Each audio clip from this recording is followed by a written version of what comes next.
எந்த கூட்டணியில என்ன காரணத்தினால இந்த தாமதங்கள் நிகழுது? இன்னும் தேதி அறிவிப்பதற்கான கால அவகாசம் ரொம்ப குறைவா இருக்கு.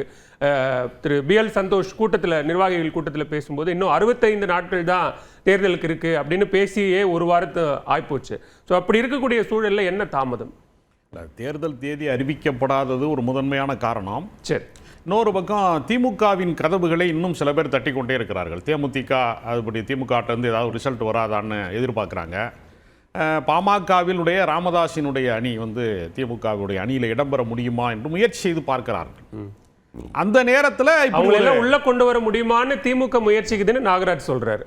திமுக யாரையும் முயற்சிக்கலை. இப்போ நீங்கள் கடந்த தேர்தலில் டார்ச் லைட்டை உடைச்ச கமலஹாசன் மக்கள் நீதி மையம் இன்றைக்கு இந்தியா கூட்டணியிலே தன்னை இணைத்து கொண்டு ராஜ்யசபா MP ஆகியிருக்கிறாரு. இந்த கூட்டணியினுடைய நட்சத்திர பிரச்சாரகராக வலம் வர இருக்கிறாரு. அது காலத்தால் எல்லாமே மாறும்.